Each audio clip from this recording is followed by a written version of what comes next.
Hello everyone, welcome back to my mamma's channel cooking V. ಇವತ್ತು ನಮ್ಮಮ್ಮ ಏನು ಮಾಡಿದ್ದಾರೆ ಅಂದರೆ ನನ್ನ ಫೇವ್ರೆಟ್ ರೆಸಿಪಿ ಪಾನಿಪುರಿ.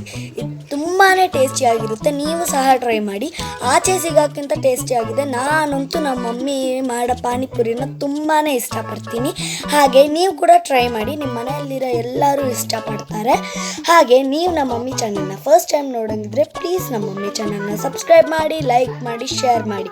ಹಾಗೆ stay home, stay safe, stay healthy.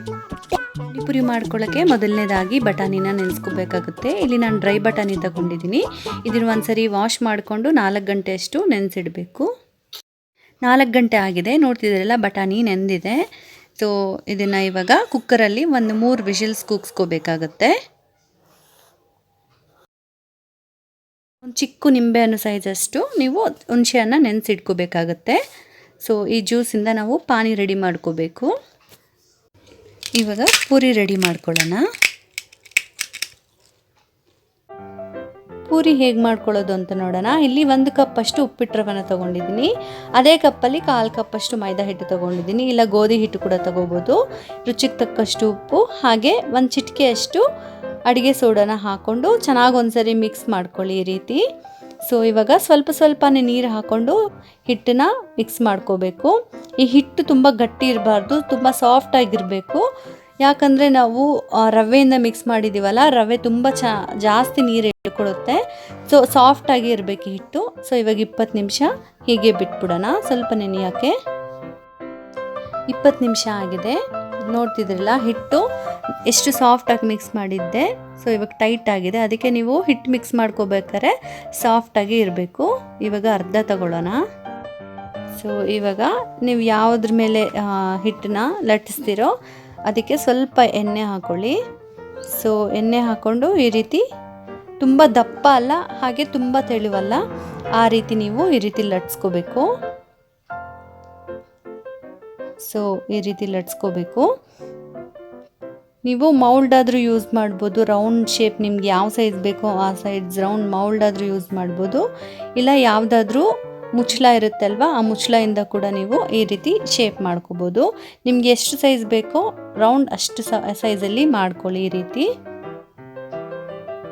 ನೋಡ್ತಿದ್ದೀರಲ್ಲ, ತುಂಬ ದಪ್ಪ ಅಲ್ಲ, ಹಾಗೆ ತುಂಬ ತೆಳುವಾಗಲ್ಲ, ಈ ರೀತಿ ನೀವು ಲಟ್ಸ್ಕೋಬೇಕು. ಇಲ್ಲ ನೀವು ಹಿಟ್ಟನ್ನ ಹಾಕೊಂಡು ಕೂಡ ನೀವು ಈ ರೀತಿ ಲಟ್ಸ್ಕೋಬೋದು. ನಿಮಗೆ ಆಯಿಲಿಂದ ಕಷ್ಟ ಆಗುತ್ತೆ ಅಂದರೆ ಹಿಟ್ಟು ಕೂಡ ಈ ರೀತಿ ಹಾಕೋಬೋದು. ಇಲ್ಲಿ ಪೂರಿ ಎಲ್ಲ ರೆಡಿ ಮಾಡಿ ಇಟ್ಕೊಂಡಿದ್ದೀನಿ. ಇವಾಗ ಎಣ್ಣೆನ ಕಾಯಕ್ಕಿಟ್ಟಿದ್ದೀನಿ.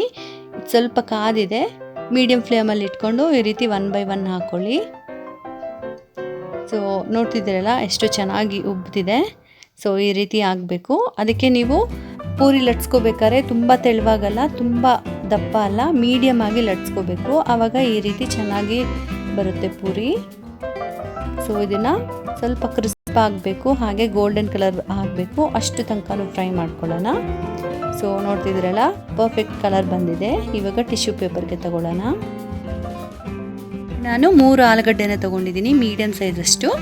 ಸೊ ಇದನ್ನು ಈ ರೀತಿ ಕಟ್ ಮಾಡಿಕೊಂಡು ಇದನ್ನು ಕೂಡ ಚೆನ್ನಾಗಿ 1-2 ವಿಷಲ್ ಬರೋ ತನಕ ಕುಕ್ ಮಾಡ್ಕೊಳ್ಳೋಣ. ಪಾನಿಪುರಿಗೆ ಮೊದಲನೇದಾಗಿ ಪಾನಿ ಇವಾಗ ರೆಡಿ ಮಾಡ್ಕೊಳ್ಳೋಣ. ಮೊದಲನೇದಾಗಿ ಒಂದು ಮಿಕ್ಸಿ ಜಾರಲ್ಲಿ 1 ಚಿಕ್ಕ ಕಟ್ಟಷ್ಟು ಕೊತ್ತಂಬರಿ, ಪುದೀನ ಸೊಪ್ಪು, ಹಸಿಮೆಣಸಿನ್ಕಾಯಿ ಒಂದು 2ರಿಂದ 3, 1 ಇಂಚಷ್ಟು ಶುಂಠಿ, ಹಾಗೆ ಇಲ್ಲಿ ನಾನು ಬ್ಲ್ಯಾಕ್ ಸಾಲ್ಟು ಒಂದು 1/4 ಟೀ ಸ್ಪೂನ್ ಅಷ್ಟು ತಗೊತಿದ್ದೀನಿ. ರುಚಿಗೆ ತಕ್ಕಷ್ಟು ಉಪ್ಪು, ಅರ್ಧ ಚಕ್ಕೆಯಷ್ಟು ನಿಂಬೆಹಣ್ಣು ಹಿಂಡ್ಕೊಂಡು ಗ್ರೈಂಡ್ ಮಾಡ್ಕೊಳ್ಳೋಣ. ಸೊ ಈ ರೀತಿ ಫೈನ್ ಪೇಸ್ಟ್ ಹಾಕಿ ರುಬ್ಕೊಳ್ಳಿ. ನಾವಾಗಲೇ ನೆನೆಸಿಟ್ಟಿದ್ದೀವಲ್ಲ ಹುಣಸೆ ಹಣ್ಣು ರಸನ ಒಂದು ಬೌಲ್ಗೆ ಈ ರೀತಿ ತಗೊಳ್ಳಿ. ಇಲ್ಲಾಂದರೆ ನೀವು ಈ ರೀತಿ ಸ್ಟ್ರೈನ್ ಕೂಡ ಮಾಡ್ಕೋಬೋದು. ಸೊ ಇದೇ ಸ್ಟ್ರೈನ್ರಲ್ಲಿ ನಾವು ರುಬ್ಬಿಟ್ಕೊಂಡಿದ್ದೀವಲ್ಲ ಆ ಮಸಾಲಾನು ಕೂಡ ಸ್ಟ್ರೈನ್ ಮಾಡ್ಕೊಳ್ಳಿ. ನಿಮ್ಗೆ ಇಷ್ಟ ಆದರೆ ಡೈರೆಕ್ಟಾಗಿ ಹಾಕಿ ಕೂಡ ಹಾಕೋಬೋದು. ಸೊ ಈ ರೀತಿ ಸ್ಟ್ರೈನ್ ಮಾಡಿಕೊಂಡು ಇದಕ್ಕೆ 1-2 ಕಪ್ಪಷ್ಟು ನೀರನ್ನ ಸೇರಿಸ್ಕೊಳ್ಳಿ. ಸ್ಪೈಸಸ್ ಎಲ್ಲ ಹಾಕ್ಕೊಳ್ಳೋಣ. 1 ಟೀ ಸ್ಪೂನಷ್ಟು ಜೀರಿಗೆ ಪುಡಿ, 1 ಟೀ ಸ್ಪೂನಷ್ಟು ಚಾಟ್ ಮಸಾಲ, 1 ಟೀ ಸ್ಪೂನಷ್ಟು ಅಜ್ಖಾರದ ಪುಡಿ, ಹಾಗೆ 1 ಟೀ ಸ್ಪೂನಷ್ಟು ಕಾಳು ಮೆಣಸಿನ ಪುಡಿ ಹಾಕ್ಕೊಂಡು ಚೆನ್ನಾಗಿ ಒಂದ್ಸರಿ ಮಿಕ್ಸ್ ಮಾಡ್ಕೊಳ್ಳಿ. ನಿಮಗೆ ಉಪ್ಪು ಕಡಿಮೆ ಇದೆ ಅಂದರೆ ಉಪ್ಪು ಕೂಡ ಸ್ವಲ್ಪ ಹಾಕ್ಕೊಂಡು ಒಂದು ಸರಿ ಟೇಸ್ಟ್ ನೋಡ್ಕೊಳ್ಳಿ. ಏನಾದರೂ ಕಡಿಮೆ ಇದ್ದರೆ ಖಾರ ಅಥವಾ ಹುಳಿ ಇಲ್ಲ ಸಾಲ್ಟ್ ಕಡಿಮೆ ಇದ್ದರೆ ಈ ಟೈಮಲ್ಲಿ ಆ್ಯಡ್ ಮಾಡಿಕೊಂಡು ಸೈಡ್ಗೆ ಇಟ್ಕೊಳ್ಳೋಣ. ಇವಾಗ ಸ್ಟಫಿಂಗ್ ರೆಡಿ ಮಾಡ್ಕೊಳ್ಳೋಣ. ಆಲೂಗಡ್ಡೆನ ನಾನಿಲ್ಲಿ ಬಾಯ್ಲ್ ಮಾಡಿ ಇಟ್ಕೊಂಡಿದ್ದೀನಿ. ಇದನ್ನು ಈ ರೀತಿ ಸ್ಮ್ಯಾಶ್ ಮಾಡ್ಕೊತಿದ್ದೀನಿ. ಆಲೂಗಡ್ಡೆ ಚೆನ್ನಾಗಿ ಕುಕ್ ಆಗಿರಬೇಕು, ಆವಾಗಲೇ ನೀಟಾಗಿ ಈ ರೀತಿ ಸ್ಮ್ಯಾಶ್ ಆಗುತ್ತೆ. ಸೊ ಇದಕ್ಕೇನೆ ನಾವು ಬಟಾಣಿ ಕುಕ್ಕರಲ್ಲಿ ಕೂಗಿಸ್ಕೊಂಡಿದ್ದೀವಲ್ಲ, ಆ ಬಟಾಣಿ ಕೂಡ ಹಾಕ್ಕೊತಿದ್ದೀನಿ. ಬಟಾಣಿ ಕೂಡ ತುಂಬ ಚೆನ್ನಾಗಿ ಬೆಂದಿದೆ. ಸೊ ಇದಕ್ಕೇನೆ ಕೊತ್ತಂಬರಿ ಸೊಪ್ಪು ಚಿಕ್ಕ ಚಿಕ್ಕದಾಗಿ ಕಟ್ ಮಾಡಿ ಹಾಕ್ಕೊತಿದ್ದೀನಿ. ಈರುಳ್ಳಿನ ಚಿಕ್ಕ ಚಿಕ್ಕದಾಗಿ ಹಚ್ಕೊಂಡು ಈ ರೀತಿ ಬಿಡಿಸ್ಕೊಂಡು ಹಾಕೋಬೇಕಾಗತ್ತೆ. ಸೊ ಆವಾಗ ಈವನ್ ಆಗಿ ಸ್ಪ್ರೆಡ್ ಆಗುತ್ತೆ ಈ ಸ್ಟಫಿಂಗ್ ಎಲ್ಲನೂ. ಸೊ ಇದಕ್ಕೆ ರುಚಿಗೆ ತಕ್ಕಷ್ಟು ಉಪ್ಪು, ಅರ್ಧ ಟೇಬಲ್ ಸ್ಪೂನಷ್ಟು ಜೀರಿಗೆ ಪುಡಿ, ಅರ್ಧ ಟೇಬಲ್ ಸ್ಪೂನಷ್ಟು ಕಾಳು ಮೆಣಸಿನ ಪುಡಿ, ಅರ್ಧ ಟೇಬಲ್ ಸ್ಪೂನಷ್ಟು ಅಚ್ಕಾರದ ಪುಡಿ,